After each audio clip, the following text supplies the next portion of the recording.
हमारे सुदामा कुटी के बड़े पुजारी जी थे, बड़े अच्छे महात्मा थे। तो हमारे महाराज जी से तो बड़ा प्रेम उनका था ही, और हमको कहते थे पंडित बच्चा दवा, बुला लेते, जबरदस्ती सेवा ले लेते थे। जोर से दवा तो भी उनके पैर बहुत कठोर थे, और जोर से दवा, फिर कुछ कुछ सेवा कह करके ले लेते थे। फिर जिस समय सेवा करते तो कोई ना कोई अच्छी बात सुनाते। खूब नाम जापक थे, खूब भजनानंदी थे। तो कहते बच्चा, एक बार तुलसीदास जी महाराज बहुत कमजोर हो गए, एकदम दुर्बल हो गए। राम जी को बड़ी चिंता हो गई।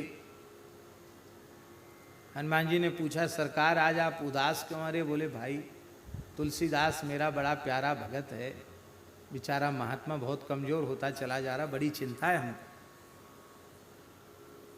हनुमान जी बोले आप चिंता न करें, हम पता लगाते हैं हाली बीमारी क्या है, क्या तकलीफ है, हम करेंगे ऐसा उपाय को तगड़े हो जाएं। श्री राम जय जय राम कह के हनुमान जी प्रकट हो गए। आओ आओ प्रभु, आंजनेय बड़ी कृपा की, कैसे पधारे? बोले सरकार बहुत चिंतित हैं, आपका शरीर बहुत कमजोर हो रहा है, क्या बात है, तबीयत ठीक है? बिल्कुल स्वस्थ हूँ, खूब सुंदर भूख लगती है, नींद भी आ जाती है, कोई बीमारी नहीं है। अच्छा देखें नाड़ी, हाँ बिल्कुल ठीक है, नाड़ी तो ठीक चल रही, कोई तकलीफ भी नहीं। कमजोर क्यों हो रहे? कमजोर अमजोर भी कुछ नहीं, ठीक है, क्या है क्या कमजोरी? नहीं बहुत कमजोर हो रहे हो। क्या करते हो? क्या करेंगे महाराज, राम राम करते हैं, यही तो कमजोरी का कारण है।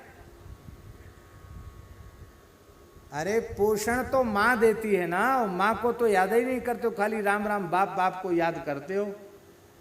पोषण देना तो माँ का काम है। अब समझ में आया, इतना खीर मालपुआ खाने के बाद भी कमजोर क्यों? अच्छा अब सीताराम सीताराम जपा करो। बोले ठीक है। बोले अब सीताराम सीताराम जपना जैसे ही तुलसीदास जी ने हनुमान जी की आज्ञा से शुरू किया, पुजारी जी कहते इतने मोटे हो गए तुलसीदास जी, ऐसे बोलते, वो खुद मोटे थे, इतने मोटे हो गए। फिर बच्चा तू भी क्या राम राम करता है? बहुत दुबला पतला, हमारा शरीर भी दुबला पतला बहुत था, बहुत दुबला पतला है, क्या राम राम करता है? सीताराम सीताराम क्या कर, तगड़ा हो जाए। बोलो भक्त वत्सल भगवान की।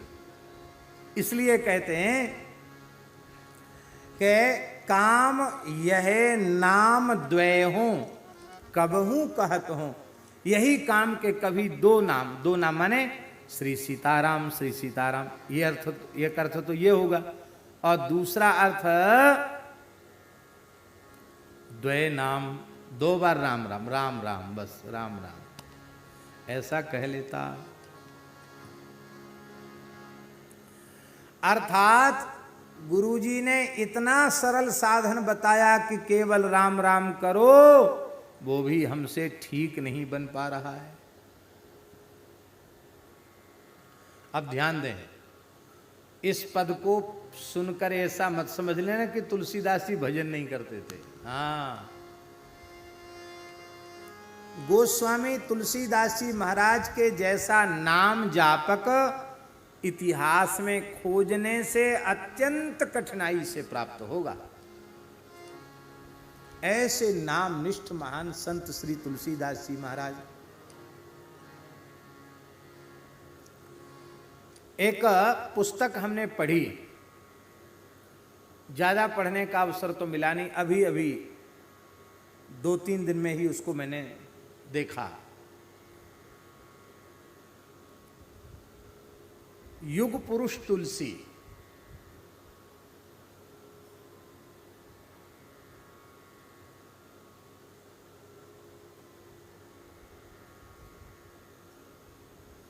लेखक का नाम है राम रंग जी, लेखक राम रंग जी, बहुत अच्छी पुस्तक लिखी, 2 खंडों में है तुलसीदास जी का चरित्र, युग पुरुष तुलसी। उसमें महाराज हनुमान चालीसा के प्रादुर्भाव की विचित्र कथा, हनुमान चालीसा तुलसीदास जी ने कैसे प्रकट किया, इसकी विचित्र कथा। ये अभी 3-4 दिन पहले रमण रीति वाले महाराज जी ने दिया था, बोले इसको देखिए आप एक बार। आज वो ग्रंथ मैंने उनको वापस पहुंचाया देख करके।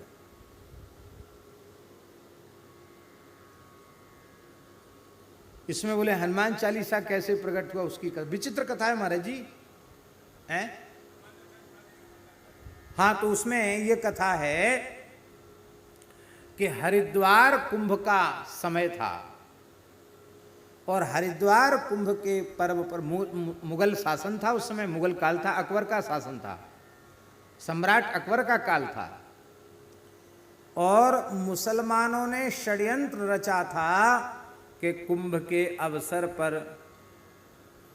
साधु ही परस्पर लड़ भिड़ के मर जाएं और इनमें विद्रोह हो जाए। ये शैव वैष्णव विद्रोह धीरे धीरे हिंदू समाज 2 खेमों में बट जाएगा, एक अपने को वैष्णव कहने वाले लोग, एक अपने को शैव कहने वाले लोग, और इनका खूनी संघर्ष आपस का हिंदुस्तान को कमजोर कर देगा। और उस ग्रंथ में उन्होंने लिखा कि तुलसीदास जी महाराज हरिद्वार कुंभ के अवसर पर आए थे, तो उन्होंने कासाय वेश धारण करने वाले 2 सन्यासियों के मुंह से आपस में अंधेरे में कुछ ऐसी बात सुन ली कि उससे तुलसीदास जी समझ गए कि ये साधु नहीं है, ये तो मुसलमान है। और ये इस तरह के तमाम षड्यंत्रकारी भेष बदल के हिंदू सनातन धर्म को कमजोर करने के लिए, शैव वैष्णव विद्रोह भड़काने के लिए ये घूम रहे हैं।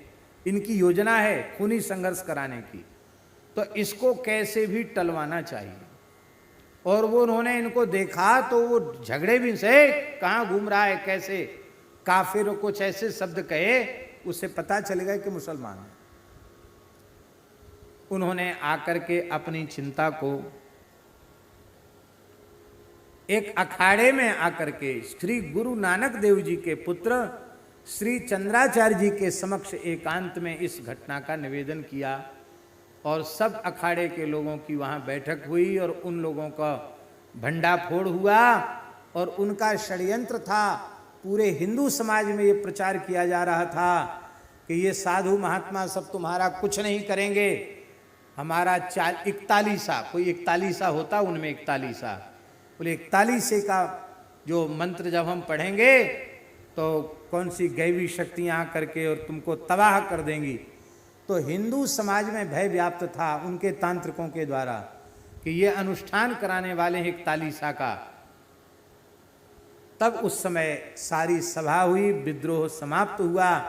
और उस समय श्री चंद्राचार्य जी महाराज ने कहा कि अब इस 41 के षड्यंत्र को विफल करने के लिए कोई दिव्य स्तोत्र आपको प्रकट करना चाहिए, जिससे हिंदू पढ़ें तो उनमें शक्ति आवे। साधु संत के तुम रखवारे, असुर निकंदन राम दुलारे। हाँ, भूत पिशाच निकट नहीं आवे, सब दैवी शक्तियां भाग जाएंगी, महावीर जब नाम सुनावे। और भाव समाधि में चले गए श्री चंद्र जी महाराज, और उन्होंने कहा कि ये कार्य तुलसीदास जी आपके द्वारा होना है। गोस्वामी जी ध्यानस्थ हुए, हनुमान जी का ध्यान करते करते हनुमान जी का आवेश उनमें हो गया, उछलने कूदने लगे, तमाम फल रखे थे उन फलों को पा गए, हनुमान जी का आवेश हो गया। फिर गंगा जी में कूद गए। उस समय लोगों ने कहा तुलसीदास जी में तो ऐसा कभी नहीं होता था। चंद्राचार्य जी ने कहा कि ब्रह्मवेला में इस मुहूर्त में एक दिव्य स्तोत्र प्रकट होने वाला है, लोग तैयार हो जाएं, क्या इनके मुंह से निकलने वाला है। उस समय तुलसीदास जी महाराज के मुख से भावावेश में, हनुमान जी के आवेश में ही हनुमान चालीसा निकला। और ये सबसे प्रभावशाली स्तोत्र है, बड़ा बहुत अच्छे ढंग से, हमको तो कम समय मिला पढ़ने का, जल्दी जल्दी पढ़ा, बहुत बड़ा ग्रंथ था। तो और उसमें हनुमान चालीसा की बड़ी सुंदर व्याख्या आई, बहुत सुंदर व्याख्या। तो पढ़ करके भी हमको ऐसा लगा कि ये इतना प्रभावशाली हनुमान चालीसा जितने चालीसा है ना, सबकी दादी अम्मा है हनुमान चालीसा। इसके पहले कोई चालीसा नहीं था, मुसलमानों का इकतालीसा था। इकतालीसा तो पता नहीं कहाँ चला गया, कोई जानता है इकतालीसा? और चालीसा, हनुमान चालीसा के बाद फिर तो कितने चालीसा बने, शिव चालीसा, गायत्री चालीसा, संतोषी चालीसा, गंगा चालीसा, यमुना चालीसा, गिरिराज चालीसा, चित्रकूट चालीसा, गुरु चालीसा, और जिसको जिसकी प्रति श्रद्धा है वो भी लोगों ने चालीसा बना दिए। अमुक जी का चालीसा, अमुक जी का चालीसा। चलो ठीक है, तो सब चालीसाओं की दादी अम्मा है हनुमान चालीसा। इसी से सब चालीसा प्रकट हुए। बोलो भक्तवत्सल भगवान की। तो गोस्वामी जी ऐसे नहीं है कि भजन न करते हो, बहुत बड़े नाम जापक हैं गोस्वामी जी। बहुत बड़ा कार्य हिंदू वैदिक सनातन संस्कृति के संरक्षण का बहुत महनीय कार्य गोस्वामी तुलसीदास जी के द्वारा संपन्न हुआ है। रामचरितमानस उन्होंने लिखा, किसकी कृपा से लिखा? नाम की कृपा से। यही मह रघुपति नाम उदारा, यही मह रघुपति नाम उदारा, अति पावन पुराण श्रुति सारा, अति पावन पुराण श्रुति सारा। वेदों का सार है रामायण।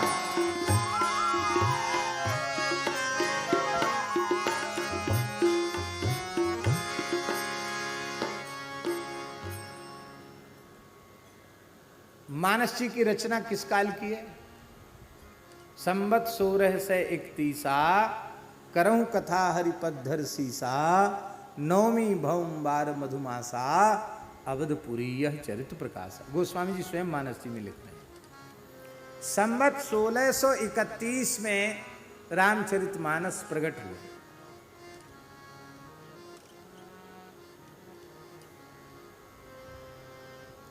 और गोस्वामी जी का जन्म कब का है? हैं? हाँ, 1554 विषय कालिंदी के तीर, श्रावण शुक्ला सप्तमी तुलसी धर्यो शरीर। श्रावण शुक्ला सप्तमी को तुलसीदास जी महाराज प्रकट हुए।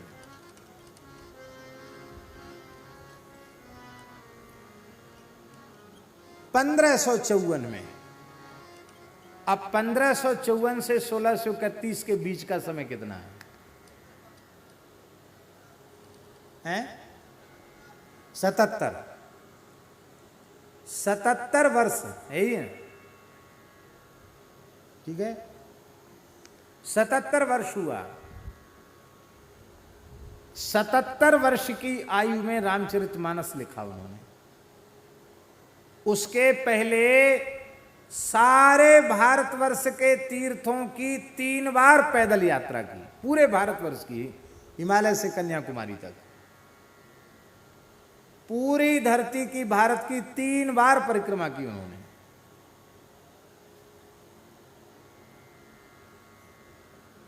और 77 साल की आयु तक वे संख्या पूर्वक 9 नौका राम नाम पूर्ण कर चुके थे। नौका जानते हैं? नहीं। हमारे यहां साधुओं में एक संख्या विशेष होती है नाम जप की, उसको नवका कहते हैं। क्या कहते हैं? नवका। उसमें 9 की ही संख्या है।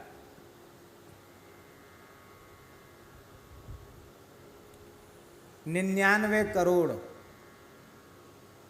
99,99,999। फिर से सुन लो, 99 करोड़ 99,99,999। कितने 9 हो गए? 9 हो गए। ये 9 का हो गया। ऐसी संख्या पूर्वक उन्होंने 9 का राम नाम से भरे थे। कितने? 9। अब इसका 9 से गुणा करो, हैं? आप गोपाल जी कह रहे हैं झूठ हो तो ये जाने, ये कहते 9 अरब में 9 कम। इतनी बड़ी संख्या में नाम जप किया था 77 वर्ष की आयु तक। इसलिए कथा सुनना जरूरी है। लोग कहते हैं हमने 13 करोड़ जप लिया, हमने 1 अरब जप। क्या जप लिया तुमने? क्या लिख लिया तुमने? क्या जप लिया तुमने? अरे तुमने एक भी नहीं जपा, एक नाम भी निकल रहा है। ये हरि गुरु संतों की कृपा से निकल रहा है। हमारी सामर्थ्य एक नाम भी लेने की नहीं है। कहां से आई सामर्थ्य? नाम लेता नहीं है कोई, भगवान भला कोई पैदा करता है भगवान को क्या? भगवान खुद ही प्रकट होते हैं। ऐसी नाम साक्षात नामी का स्वरूप है। नाम भी स्वयं ही कृपा पूर्वक जिह्वा पर प्रकट होता है। नाम लेने की सामर्थ्य किसी की नहीं। हम नाम नहीं लेते हैं, नाम महाराज कृपा करके प्रकट होते हैं। राम राम सीताराम राधे श्याम के रूप में नाम महाराज प्रकट होते हैं। नाम कौन लेगा?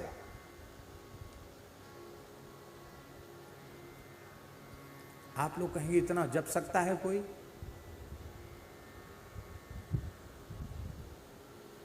इनके चांद गोटिया जी के पिताजी का क्या नाम था?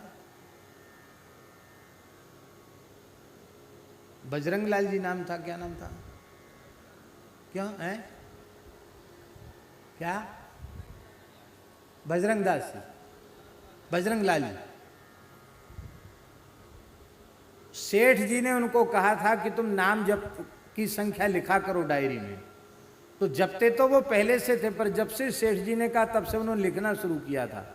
और परम श्रद्धेय स्वामी श्री राम सुखदास जी महाराज को ये जानकारी थी कि सेठ जी ने नाम जप की संख्या लिखने की आज्ञा इनको दे रखी है।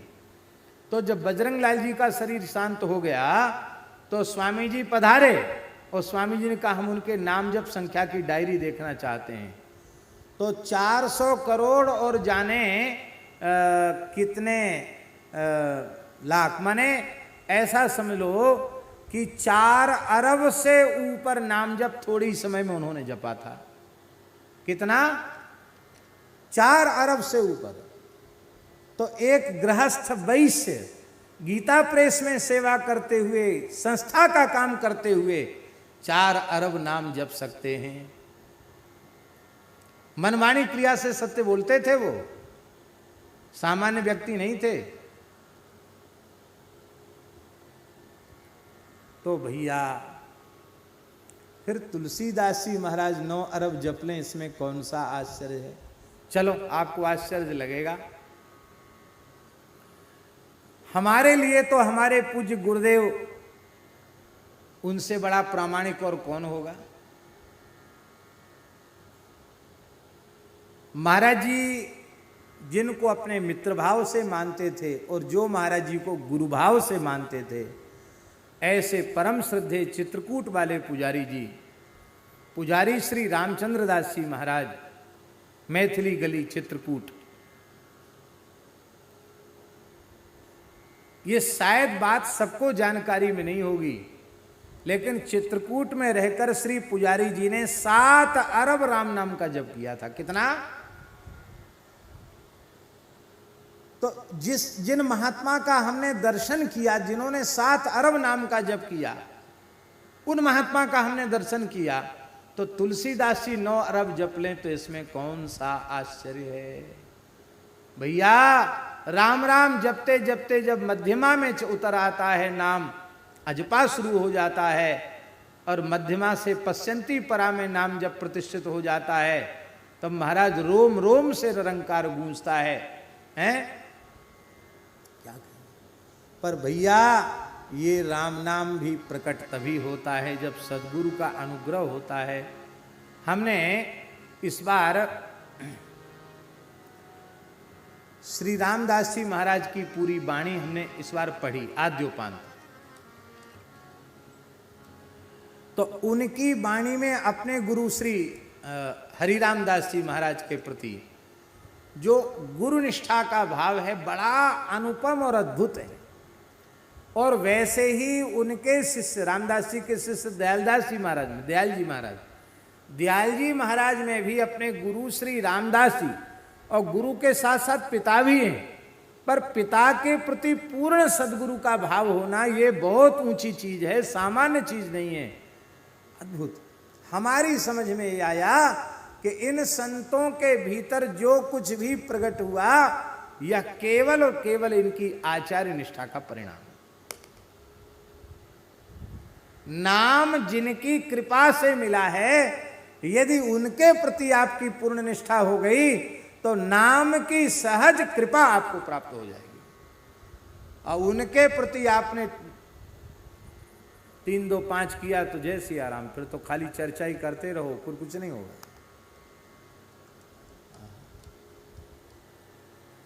बोलो भक्तवत्सल भगवान की जय। जय जय श्री राधे। तो कहते हैं ये गोस्वामी जी की दीनता है कि गुरुजी ने केवल हमको राम राम करो इतना ही काम सौंपा था, लेकिन हम तो ऐसे विलक्षण हैं कि हम तो राम राम भी ठीक से जप नहीं पाए। कभी जप लेते हैं, कभी मन लगता, कभी मन नहीं लगता है। लेकिन हमारे सरकार कितने दयालु हैं, ऐसे कभी कभार धोखे से बिना भाव के भी जो राम राम कर लेते हैं, उनको रोटी लुगानी के राखे आगे हूँ की वेद भाके। रोटी लुगानी के राखे आगे हूँ भागे। भलो हुए तेरो आते आनंद, भलो हुए तेरो आते आनंद।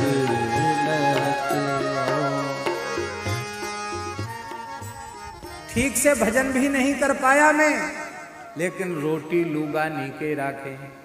इसके बाद भी ठाकुर जी कितने दयामय हैं, ऐसे भूले भटके भी राम राम करने वालों को वो अन्न वस्त्र का अभाव नहीं होने देते हैं, नीके राखे ठीक से रखते हैं। बड़े बड़े भयंकर अकाल दुष्काल आए, महामारी के काल आए, लेकिन साधु भूखे मर गए, नंगे उघारे मर गए। कहीं सुना आपने? ज्यादा विपत्ति के समय भंडारे भी ज्यादा होते हैं। बोलो भक्त वत्सल भगवान की। क्यों? देखो अपनी बदनामी से सब डरते हैं, सब कोई चाहते हैं ना हमारी बदनामी ना हो। भगवान भी डरते हैं बदनामी से। कोई पुरुष है और उसकी पत्नी है, और वो पुरुष जानता है कि मेरी पत्नी उत्तम कोटि की पतिव्रता नहीं है, वो जानता है उत्तम श्रेणी की पतिव्रता नहीं है ये। यह जानकर भी उसे अन्न वस्त्र आदि देता है, आभूषण भी देता है, ठीक से रखता है उसको। क्यों? क्योंकि ये भूखी नंगी उघारी डोलेगी तो इसकी कोई बदनामी नहीं होगी। बदनामी किसकी होगी? आदमी क्यों? अरे बड़े भारी सेठ बनते हैं, बड़े राजा साहब बनते हैं, देखो कैसी घूम रही है सड़क पे बेचारी, भूखी प्यासी डोल रही है। तो बदनामी के डर से वो अपनी उस उत्तम पतिव्रता न होने पर भी अपनी पत्नी का पालन पोषण करता है, अन्न वस्त्राभूषण आदि देकर उसे संतुष्ट करना चाहता है। ठाकुर जी भी यही सोचते हैं। भले ही उत्तम पतिव्रता तो हम लोग नहीं हैं।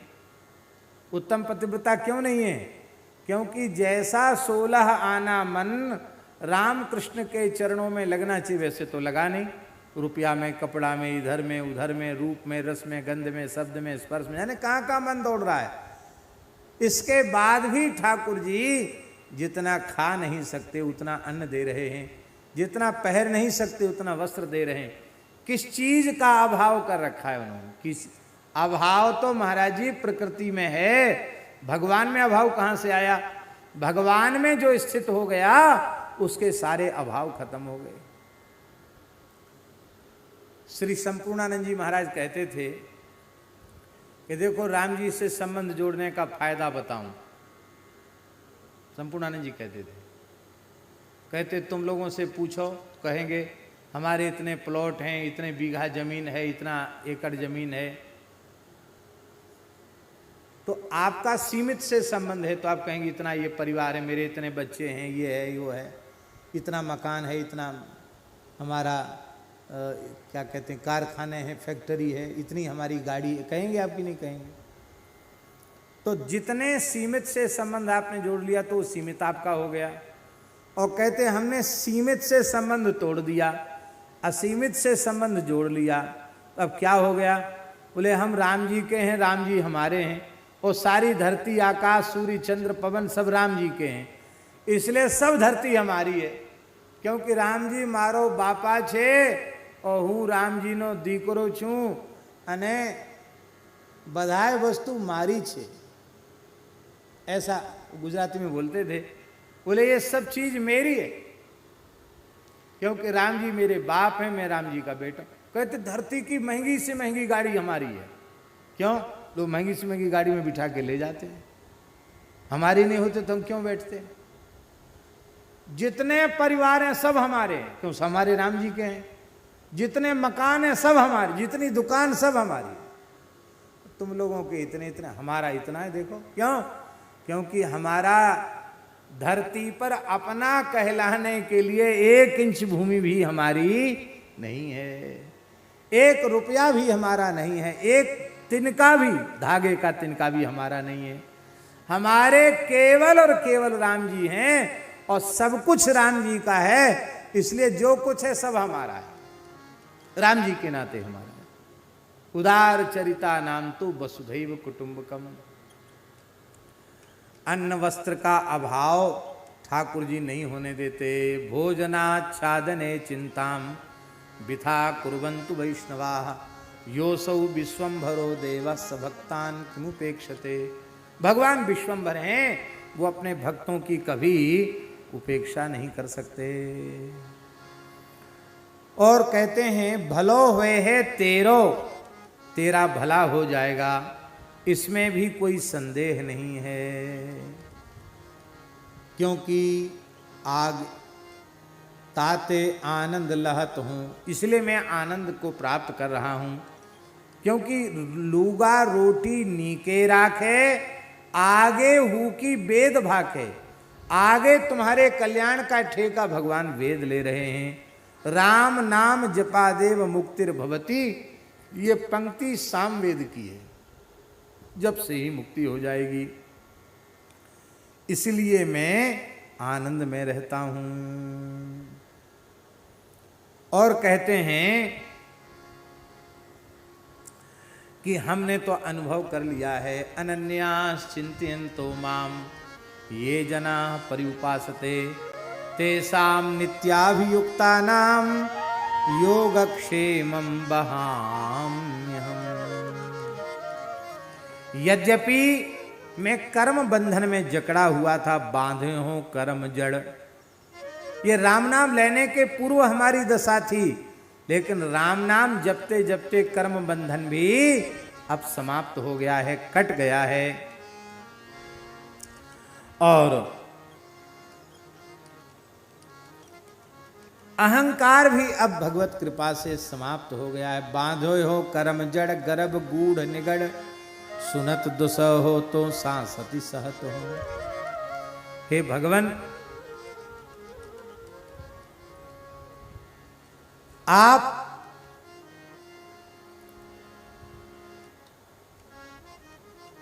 ने बड़ी कृपा की है।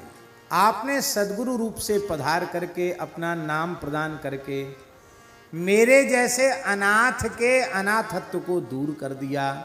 हे कोशलेश, हे कृपा सिंधु, मैं बहुत कष्ट सह रहा था, लेकिन आपने अपने पवित्र नाम का उपदेश दे करके मुझे इससे बचा लिया। लीनो छीन दीन देखो दुरित दातो, मैं पापों से जला जा रहा था। हे भगवान, अब मैं आपका हो गया हूँ।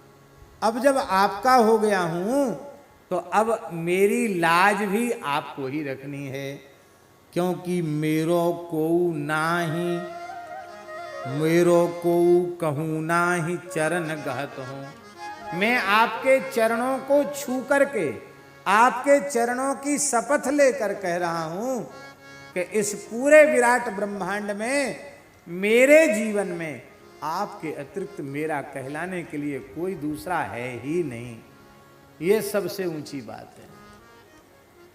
मेरे तो गिरधर गोपाल आप भी कह सकते, मीरा जी ने कहा तो, पर दूसरों न कोई, ये ईमानदारी से कहने वाली मीरा बाई है।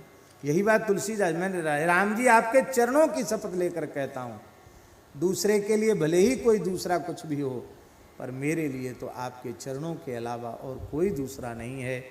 सब कुछ मेरे जीवन में आप ही हैं। तो मीजो गुरुपीठ अपनाई गही बाह बोल, सेवक सुखद सदा बिरद बहत हूँ। गुरु जी ने पीठ पर प्रेम की थपकी दी, मीजो पीठ, धौल दिया पीठ पर, थाप दिया और कहा कोई चिंता मत करो, जब तुमने स्वीकार ही कर लिया कि मैं शपथ पूर्वक कहता हूं कि मैं केवल राम जी का हूं, तो राम जी का होने से ही तुम्हारा काम बन गया। क्योंकि जो भगवान का हो जाता, भगवान उसका हाथ पकड़ लेते हैं। अथवा गुरु रूप श्री राम जी ने, अथवा राम रूप श्री गुरु जी ने हमारी पीठ पर आश्वासन का करकमल पधराया, मेरा हाथ पकड़ लिया, और वे हाथ कभी छोड़ने वाले नहीं हैं। लोग हमें पोच कहें, नीच कहें, धूर्त कहें, कुटिल कहें, मेरी निंदा करें, तुलसीदास जी महाराज कहते इसका न तो हमें शोक है और ना ही इसका हमें संकोच है। हम बुरे से बुरे हैं तो भी आपके हैं, और हम अच्छे से अच्छे हैं तो भी आपके हैं। क्यों हमें सोच संकोच क्यों नहीं है? बोले ब्याह ना बरे की जाति पाति ना चाहत हूं। अब हमको किसी से बेटा बेटी तो ब्याहना नहीं है कि तुम्हारा कौन सा गोत्र है, कौन सा प्रवर है, तुम किस श्रेणी के ब्राह्मण हो, तो अब जात पात से भी हमको कोई लेना देना नहीं है।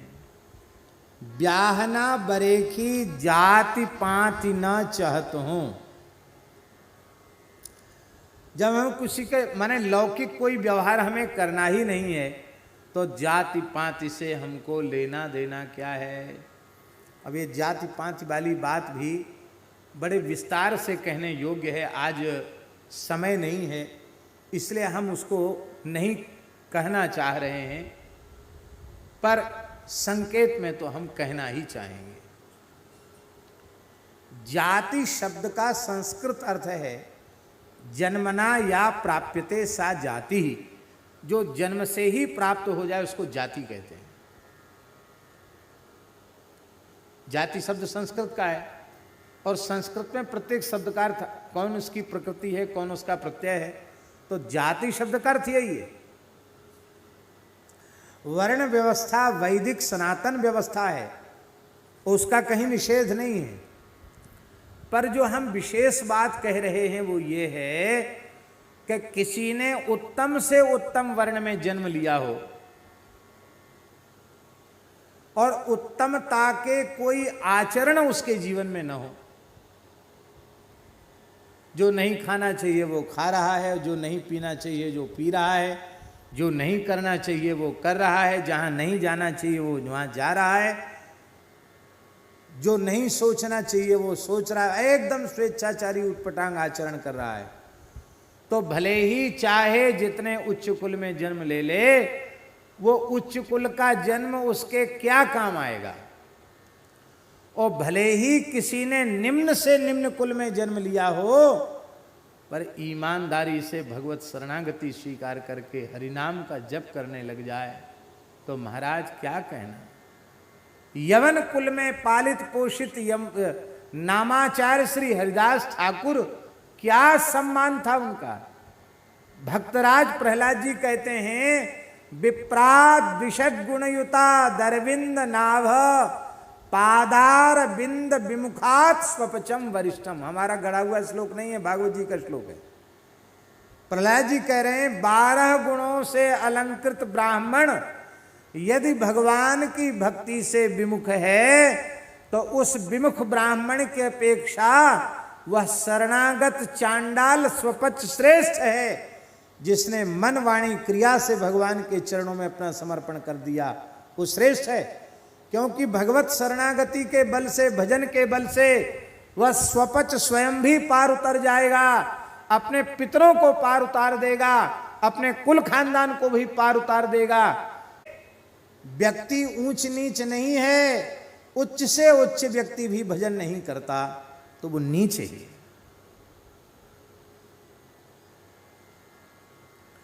सोने के घड़े में शराब भरी हो तो आपके लिए वो पवित्र हो जाएगा घड़ा, पूजनीय हो जाएगा। और मिट्टी के कलश में गंगा जल भरा हो तो आप सिर पे रखेंगे कि नहीं, परिक्रमा करेंगे कि नहीं। आपका जन्म तो सोने के घड़े जैसा है, लेकिन उसमें विमुखता की मदिरा भरी हुई है तो आपका कोई आदर नहीं है। मिट्टी का घड़ा है, आहा धन्य है। रैदास जी महाराज चर्मकार कुल में उनका जन्म हुआ, लेकिन धन्य है। नाभाजी महाराज कहते हैं, क्या कहना, वर्णाश्रम अभिमान तज, वर्णाश्रम अभिमान तज, पद रज बंदहि जासुकी, संदेह ग्रंथि खंडन निपुण, वाणी विमल रैदास की। रैदास जी की भक्ति का दर्शन करके बड़े बड़े काशी के लोग वर्ण आश्रम की का अभिमान त्याग कर जिस मार्ग से कीर्तन करते हुए रैदास जी निकलते थे, उस मार्ग की रज को अपने मस्तक पर चढ़ाते थे। हमें भी भगवान का प्रेम मिल जाए, हम भी धन्य हो जाएं। हरिराम व्यास जी महाराज प्रकांड विद्वान थे, हमारे वृंदावन के रसिकाचार्य। वे व्यास वाणी में कह रहे हैं, बोले हमारी समझ में आ गया, भगवान के भजन से कल्याण होगा, कोरे जाति के अहंकार से कल्याण नहीं होगा। वे कहते हैं, व्यास ही बामन मत गिनो। पवित्र शुक्ल ब्राह्मण थे वो, सनाड्य विप्र कुल में जन्म हुआ था, लेकिन हमको ब्राह्मणों की गिनती में नहीं हम अपने लाना चाहते हैं। व्यास ही ब्राह्मण मत गिनो, तब क्या हो, बोले हरिदासन को दास, मैं तो हरि के दासों का दास हूं। एक जगह लिखते हैं हरिराम व्यास जी, व्यास कुलीनन कोटि मिली, व्यास कुलीनन कोटि मिली, बामन लाख 25 एक भगति, रैदास पे तुले न तिनको शीस।